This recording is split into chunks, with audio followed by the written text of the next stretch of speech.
I still remember the evening when everything changed.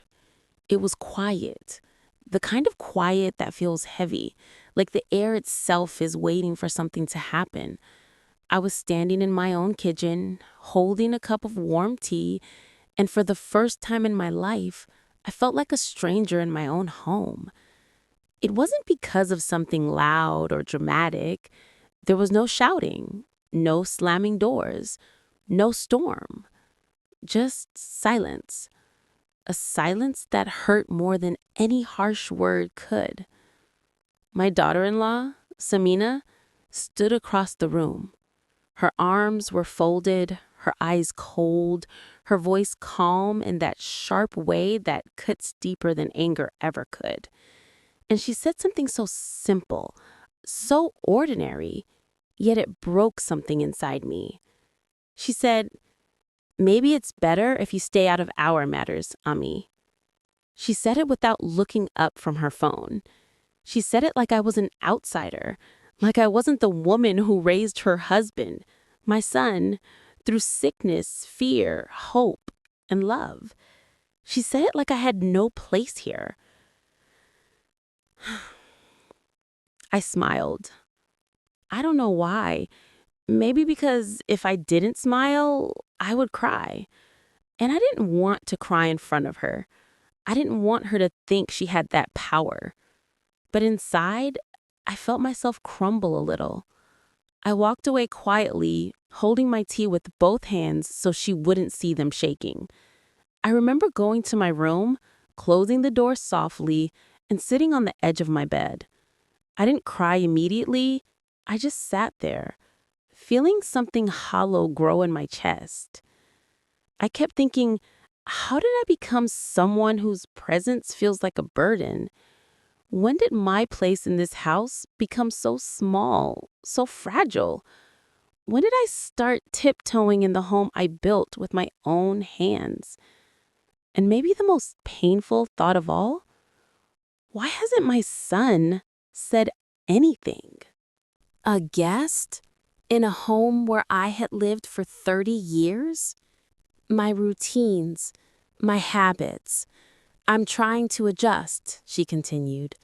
But it's hard when everything feels watched. I stood still, not defensive, not angry, just stunned. I spoke softly.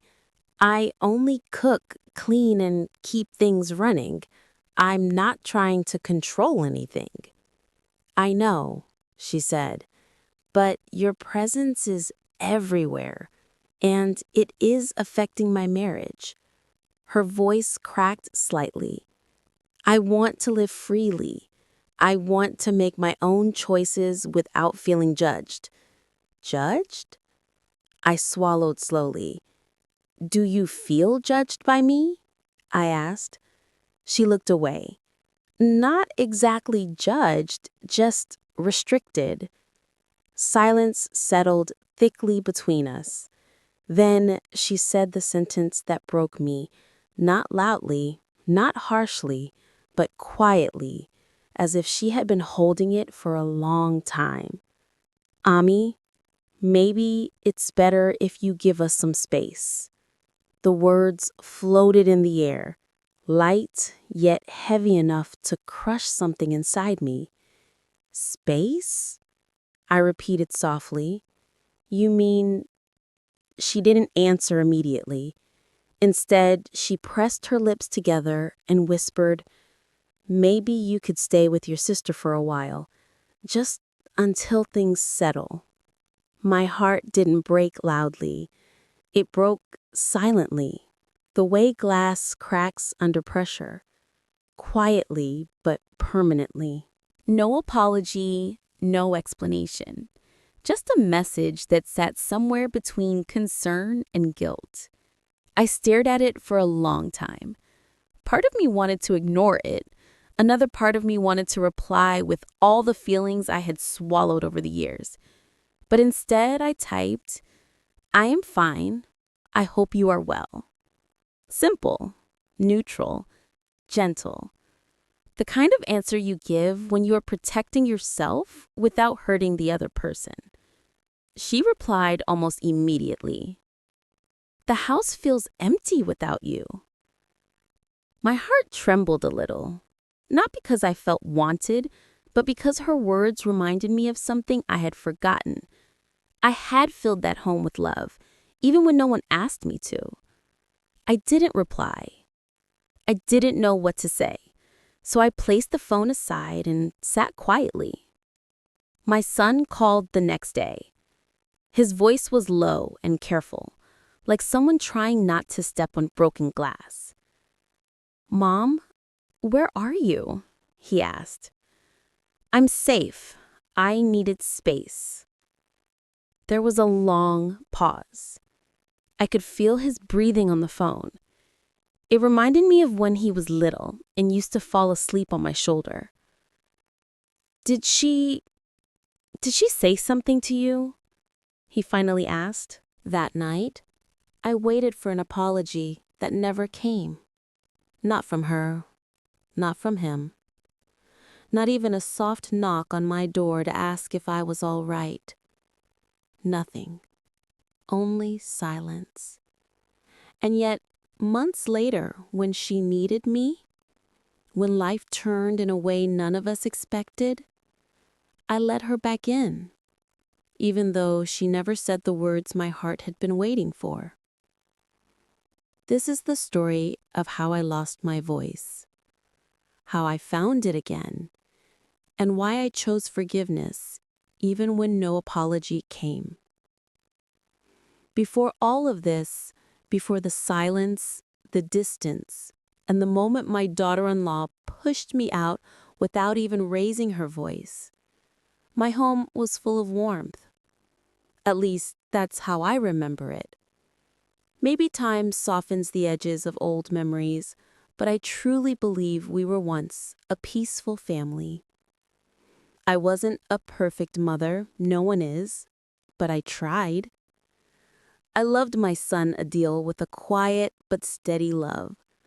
The kind of love that grows in the small things, packing school lunches, waiting outside tuition centers, staying awake during exam weeks, ironing his uniform, listening to his little stories even when my head hurt. These things stay in a mother's heart longer than anyone realizes. After my husband passed away, Adil became my whole world. And I became his. We learned to live with just the two of us, me cooking too much food, him pretending he wasn't worried about me when he left for university. We had our own way of caring for each other. A simple, ordinary way, like two people who understood the weight of loss and tried not to let it drown them. When he married Samina, I was honestly happy. I really was. She was young, confident, educated, and full of ideas about the world. She had a way of talking that made her seem older than her age. And she loved my son. At least, that's what I saw in the beginning. She looked at him with soft eyes, and I thought, good. He deserves someone who can give him the kind of companionship I can't give. I welcomed her into our home with a hopeful heart. I cleaned the entire house before her ruksari. I placed fresh flowers in their room. I even stitched little curtains myself, matching the bed sheet I bought for them. It was my way of showing love, even though I knew young people don't always care about such details. For the first few months, things were calm. We ate together, we shared small jokes. She would sometimes sit with me in the kitchen, talking about her job, her dreams, her stress. I listened. I tried to be the supportive mother-in-law everyone wishes they had. I tried not to interfere. I kept my space gentle, but slowly, little things began to change.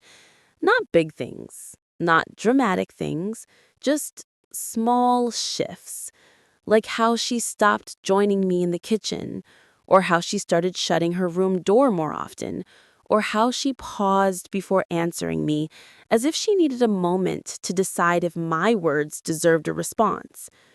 Adil tried to balance things, but I could see him getting tired. He loved both of us, and he didn't want conflicts, so he stayed silent, too silent. Sometimes silence hurts more than words. I remember one evening when I knocked on their door to call them for dinner. She opened it only slightly and said, "Ami, we'll eat later. We're busy." Her tone wasn't rude, but it wasn't warm either, just distant, as if she had already drawn herself around Adil, and I was clearly outside it. That night, I ate alone at the table while their laughter echoed faintly from behind their door. I told myself it was fine. Marriage brings closeness. Every couple needs space. I shouldn't read too much into things. But a mother's heart can feel the shift long before anyone admits it.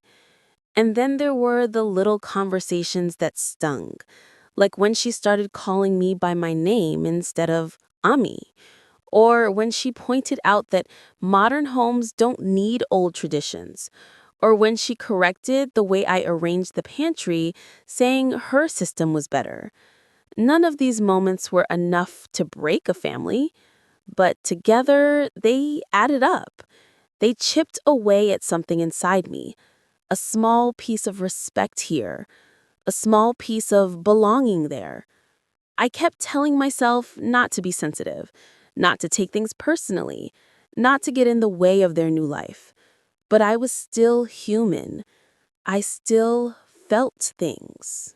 And somewhere along the way, I began tiptoeing around my own home, walking softer, speaking less, holding back my thoughts so I wouldn't be seen as interfering. It became my habit, a habit that slowly, quietly began to erase me. There was a time when Adil would come home from work and find me sitting in the living room waiting for him, asking about his day.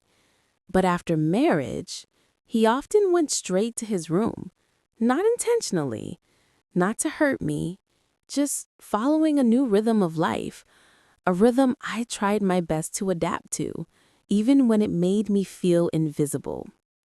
I tell myself now that Samina wasn't a bad person. She was young, adjusting, trying to make space for herself in a house that had its own history. And maybe I held on too tightly to the old ways. Maybe I expected too much warmth from her.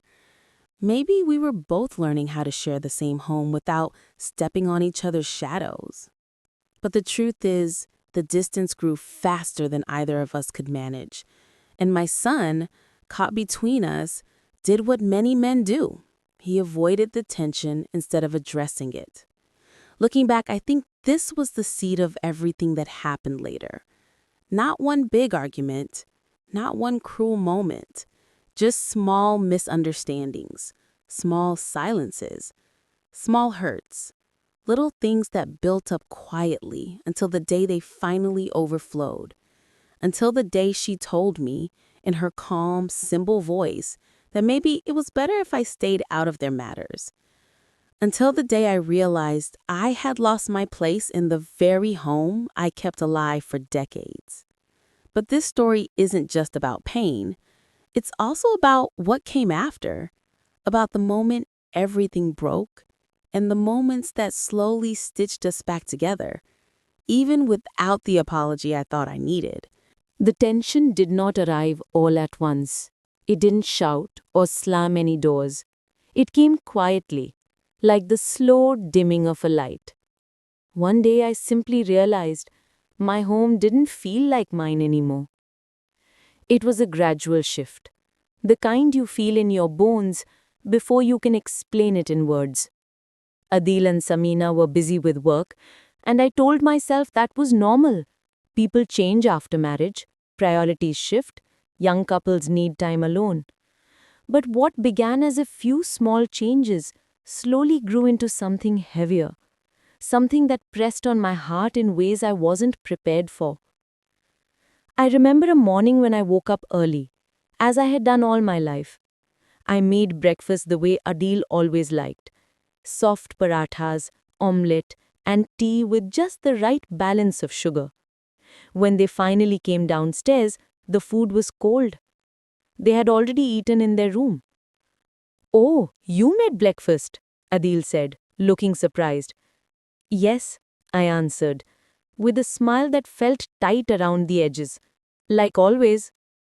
Samina glanced at the plates and said calmly, "We ordered something earlier. You didn't have to make this much. We're not children anymore." Her words were simple, not sharp, but they landed in a place inside me that had always been tender. Cooking had been my way of caring. Even when there was no one left to cook for, I cooked. So when she said it so casually, as if my effort was unnecessary, I felt a tiny crack form in my heart.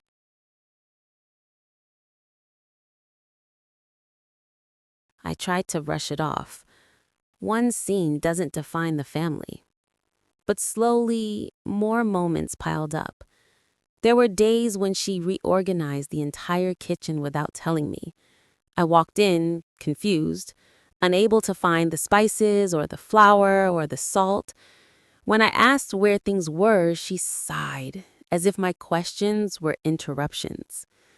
"Ami, we need a more modern system," she said once. "Everything was so cluttered before." Cluttered. That word stayed with me for days.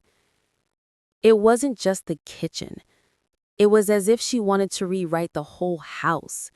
The routine, the schedule, the atmosphere. Even the air felt different. It was colder, quieter, less forgiving. One day, while I was folding laundry, I heard them whispering in their room.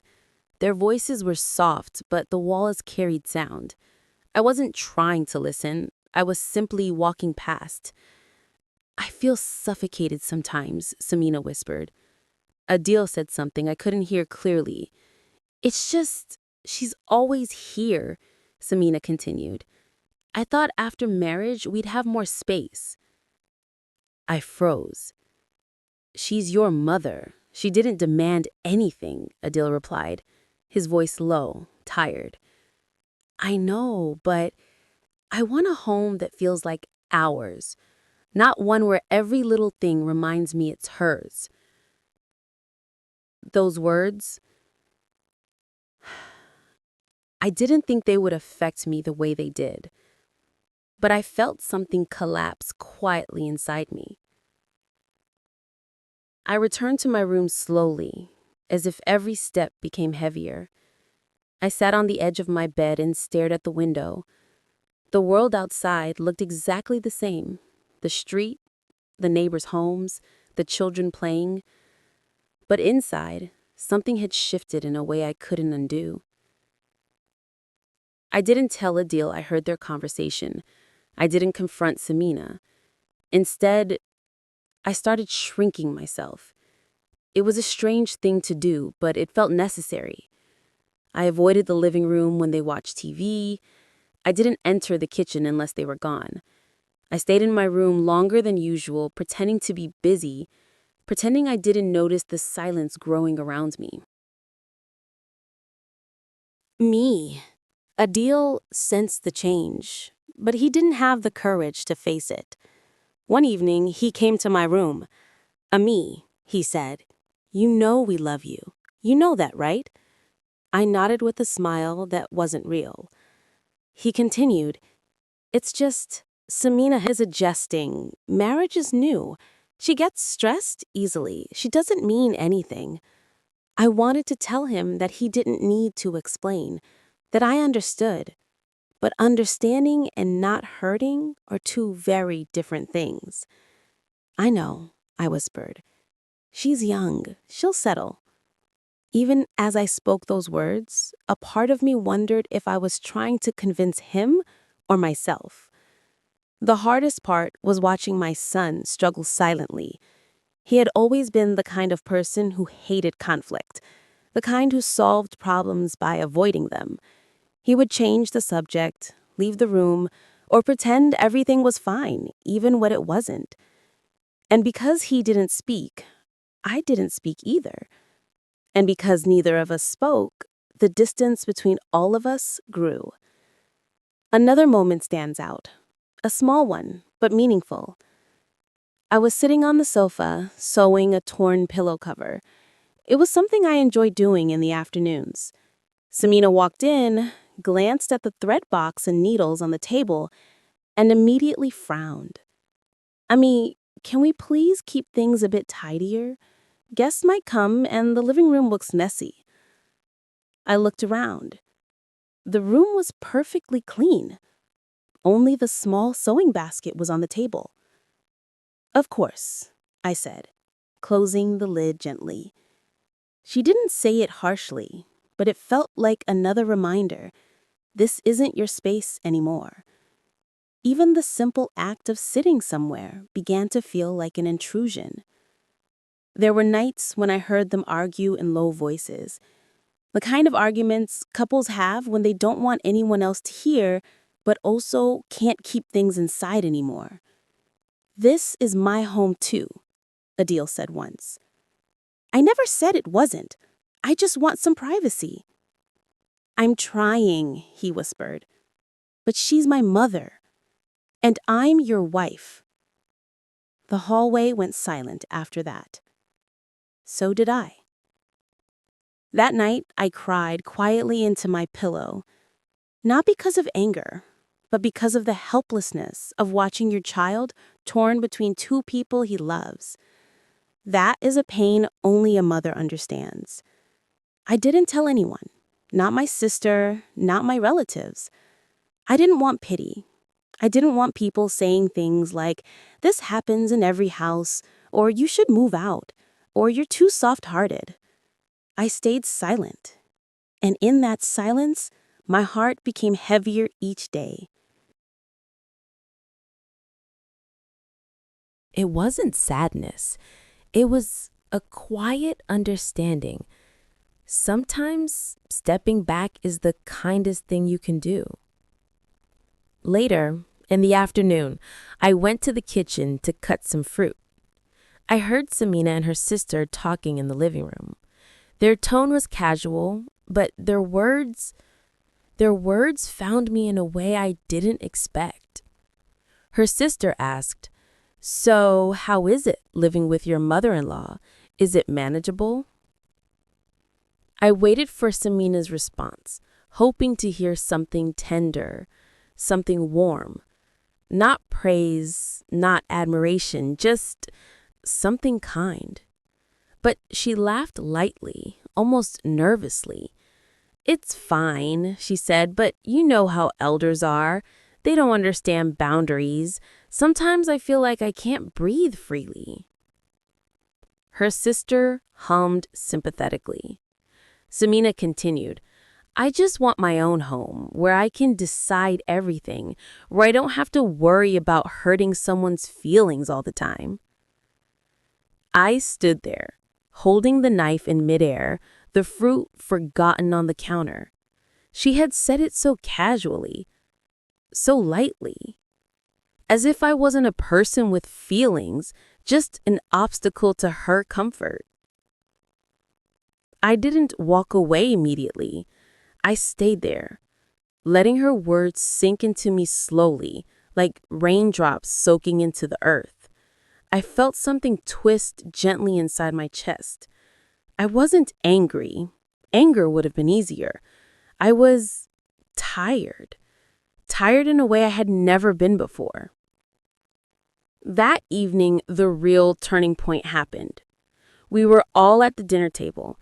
The atmosphere was light at first, but something felt off, a weight in the air, a tension that only I seemed to notice. Adil came home late. He looked exhausted. When he sat down, he didn't even touch the food. He leaned back, rubbing his forehead. "Is everything okay?" I asked quietly. The real turning point in the conflict, before the major breaking point that would come later, happened during a small family dinner. Samina had cooked that evening, and I genuinely appreciated her effort. The table looked beautiful, the food smelled delicious. I smiled when I sat down because food brings families together, or at least that's what I believed. But during the meal, she made a small comment that changed everything. Something she said casually, without realizing the wound it reopened. "Adil," she said lightly, "we should start looking for another place soon. Something closer to the city, more modern. I want a home with a different vibe." I looked up, surprised. Adil coughed uncomfortably. "We haven't talked about that," he muttered. "We have," she insisted. "I told you last week I wanted a place that feels like ours." The "ours" hit me like a distant echo of something I had heard before. Their whispers, their doubts, their frustrations. I stared at my plate and felt my appetite vanish. After dinner, she went upstairs. Adil stayed behind for a moment. He looked at me with guilt written all across his face. "Ami, please don't think too much about what she said." "I'm not," I replied softly. But of course I was. I was thinking about everything, every small comment, every sigh, every silence that had settled between us like layers of dust. I was thinking about how my home was beginning to feel like a place where I lived, but no longer belonged. The rising conflict wasn't a single moment. It was a thread pulled slowly, quietly, until the whole fabric of our family started to loosen. And even then, I stayed silent. Even then, I kept making tea for them, kept folding their clothes when they forgot, kept caring the way mothers do, even when no one notices. Because motherhood is not something you stop, it's something you continue, even when your heart is breaking a little every day. But deep down, I knew something was coming, something inevitable, something that would shake everything, a moment that would bring years of quiet hurt to the surface. I didn't know it yet, but the day when my daughter-in-law would speak the words that pushed me out of my own home, that day was already on its way.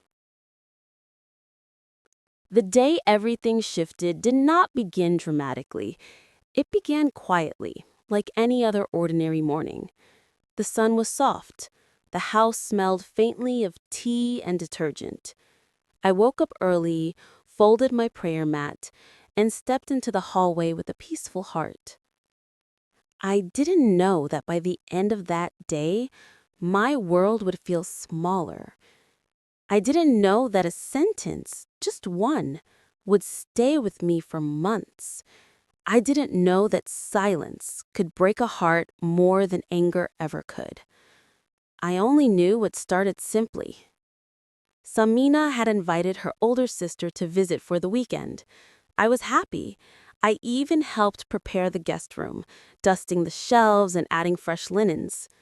I'd placed a small vase of flowers on the bedside table.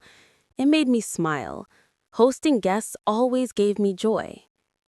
Samina saw me adjusting the pillowcases. Her voice was cool, not unkind, but distant. "Ami, you don't have to do all this. I can manage." "I know," I said softly, "but I like making the house ready." She didn't argue, but her expression told me she wished I wouldn't interfere. Still, I let that moment go. It was harmless, I told myself. When her sister arrived, the house filled with chatter and laughter. Samina seemed lighter, more herself. It reminded me of how she used to be when she first came into our home. Polite, warm, eager to impress. I made tea for the three of us and sat with them for a few minutes listening to their stories. But after a while, I sensed something, a subtle feeling. I felt like an extra chair in the room, present, but unnecessary. So I excused myself gently and went to my room. He didn't answer immediately. Then he sighed. It's just stress from work, Ami, and other things. Samina shot him a quick look, one that said, "Not now." Her sister glanced between them, sensing something but staying polite. I looked at Adil carefully. His shoulders were tense, his jaw tight. He looked like a man carrying something too heavy to speak about. "I'm fine," he repeated, "just tired." The conversation moved to lighter topics, but my heart stayed with the tired look in his eyes. After dinner, I began to clear the table. I picked up the plates one by one, quietly humming to myself to fill the silence. Samina's sister offered to help, but Samina declined for her. "Ami does it every day," she said simply. Her tone wasn't harsh, but the implication settled deep inside me. Ami will do it. Ami always does it. Ami knows her place.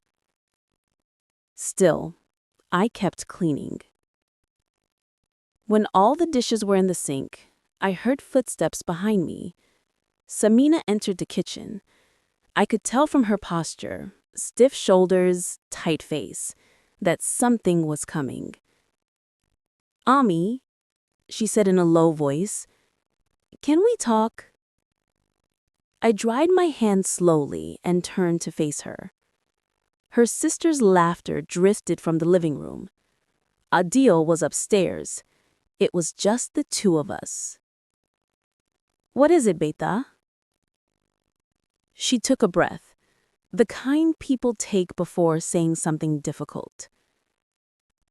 "Ami, I feel like sometimes you try to control the house too much." I blinked. "Control?" She nodded. "Yes, I know you don't mean anything bad, but this place feels less like my home. I feel like a guest sometimes." I didn't shout. I didn't cry. I didn't ask why or what did I do. I simply stood there, holding on to the counter for balance, feeling the world tilt gently beneath me. "I see," I whispered. At that moment, Adil walked into the kitchen. He looked at our faces, then at the silence between us. "What happened?" he asked, confused. Samina didn't speak. I did, with a small, steady voice. "Your wife wants me to leave for a while." Adil froze.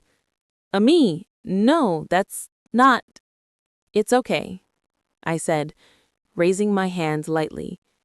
"I understand." He turned to Samina. "Did you say that?" She looked down. I only meant—" He interrupted, voice shaking. "Why? Why would you say that?" She couldn't answer. I stepped forward gently. "Adil Beta, she didn't mean harm. She just needs time." "But Ami—" "It's all right." And for the first time that evening, I felt something inside me go quiet. A calmness, not peaceful, but accepting. That night, in the soft darkness of my room, I packed a small bag. Just a few clothes, my prayer scarf, my medicine, nothing else. I folded each item slowly, carefully, like I was saying goodbye to pieces of my daily life, the routines, the spaces, the memories. I didn't cry, not because it didn't hurt, but because mothers learn how to carry pain quietly. When I zipped my bag, Adil came to my room. His eyes were red, his voice trembling. Ami, don't go. Please, you don't have to. I placed my hands on his cheek gently. Beta, she is your wife, your life partner. You must protect your marriage. But what about you? He whispered. I smiled softly. I will be all right.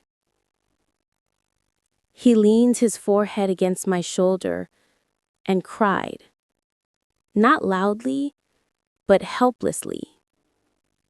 I stroked his hair the way I used to when he was a child. Somehow, without noticing, the gentle turning point had already become a fracture. And I knew that when I walked out of that house tomorrow morning, I would be leaving more than just walls behind me. I would be leaving a version of myself behind too. I wish I could tell you that after I walked out of that house, I felt brave or free or healed. But the truth is, I felt hollow. For the first time in many years, I walked down a street without looking back to see if someone was following me, without waiting for a door to open behind me, without hoping someone would call my name. I closed my eyes. She didn't need to, I whispered. Sometimes silence says enough. Another long pause. Then, Mom, I wish you had told me you were hurting. I almost laughed, not out of mockery, but out of disbelief. I tried, I said softly, many times, but you had your own burdens, and I didn't want to add mine. He exhaled, long and heavy. Can we meet? He asked. I hesitated. Not because I didn't want to see him, but because I wasn't sure I was ready to walk back into the same roles, the same expectations, the same wounds. I need time, I said, a little more time. He didn't argue. He just said, okay, Mom, I'll wait. Just promise you'll take care of yourself. And for the first time in years, my son spoke to me with the softness I had been craving. Slow healing. The days passed differently after that call. I started taking walks early in the morning. Sometimes I sat with old women in the park and listened to their stories. I bought a small notebook and began writing down things I never had the courage to say out loud. I cooked meals that reminded me of my childhood, not of the home I left behind. I realized something gentle and painful at the same time. I had spent so many years trying to keep the peace in someone else's home that I had forgotten how to keep peace inside myself. Every day, I tried to rebuild a little piece of me, not by forcing happiness, but by allowing myself to feel sadness without drowning in it. That was new. That was healing. It was just me, walking slowly, breathing quietly, feeling the weight of everything I had carried for so long. A part of me wanted to collapse right there on the pavement. Another part of me kept saying, not here, not now, not again. So I kept moving. I found a small room to rent near the old market area. It wasn't much. A bed, a window, a small wooden table. But it was the first space in years where nothing reminded me of shame. Nothing reminded me of what I had lost. For the first few days, I barely spoke. I cooked simple meals. I cleaned a room that was already clean. I sat by the window at night and listened to the sound of traffic and distant voices. It felt strange. to live a life where no one was waiting to use my silence against me. Sometimes I missed them. Sometimes I missed my son so much that I felt the ache in my bones. Sometimes I wondered if he missed me too, or if he believed whatever story was easier for him to accept. But in that quiet space, I learned something important. My heart had its own voice, and I had ignored it for far too long. Her message came 2 weeks later. It was a plain text message. Not a call, not a voice note, just words on a screen. She wrote, "I hope you are okay." That was it. Another text, this one longer. "I know things were hard. I know we never talked about it properly." My hands trembled a little as I read the words. "I don't know how to fix everything, but I want to try. I want to understand." I sat with that message for a long, long time. An apology wasn't there, not in the clear spoken way I once needed, but there was something else, something I had stopped expecting. Effort. Not perfection, not sudden change, just effort. And maybe that was enough to start something new. Not a return, not a complete repair, just a beginning. A soft realization.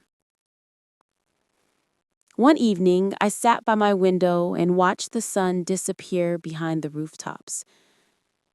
And I thought, maybe healing is not about receiving the apology you deserve.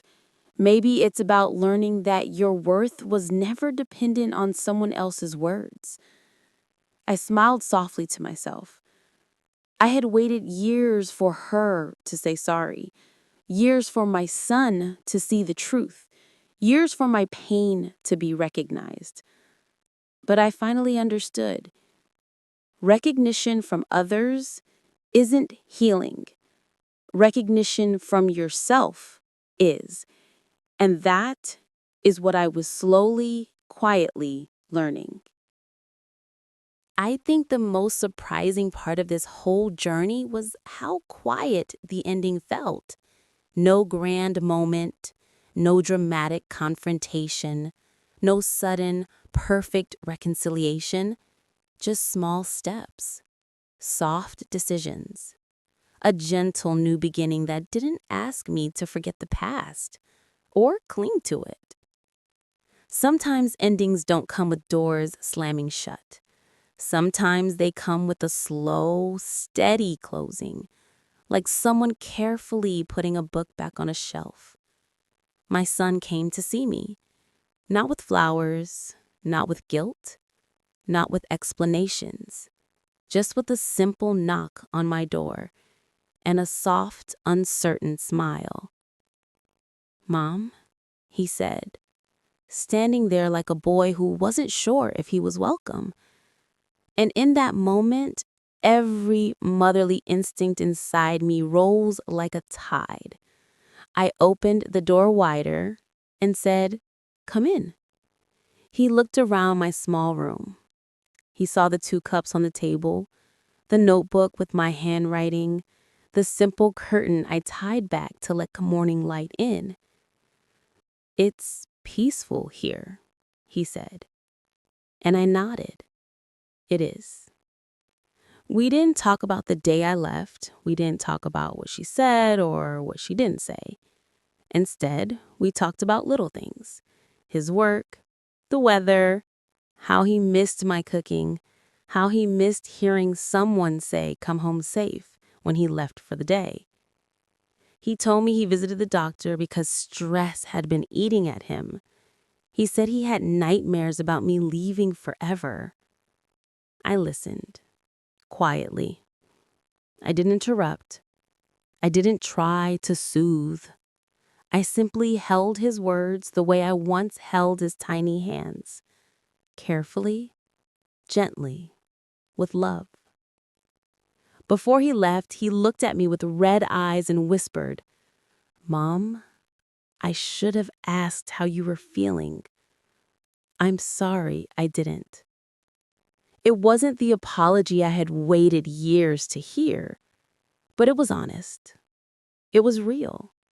It came from a wounded place inside him, a place that had finally opened. I touched his arm and said, "It's okay. We are learning now." And he nodded like someone who finally believed it. Her visit came later. Weeks passed. Then one afternoon, there was another knock on my door. This time, it was her. She didn't look triumphant. She didn't look defensive. She looked tired, human, smaller than the version of her I had carried in my mind for so long. "May I come in?" she asked. I stepped aside, offering her the same quiet welcome I had offered her before, except this time there was no fear behind it. She sat on the edge of my bed, hands folded tightly in her lap. "I don't know how to say what I need to say," she whispered. I waited. Patience is something life teaches you when pain has been your teacher. Finally, she looked up with trembling eyes. "I didn't treat you the way you deserved," she said, "and I see it now, because the house feels different without your kindness." My chest tightened, not because I was hurt, but because I understood what it meant for her to speak those words. It wasn't a perfect apology. It wasn't a full one, but it was the closest her heart could reach. So I gave her the gentlest gift I could offer. "Thank you for saying that," I whispered.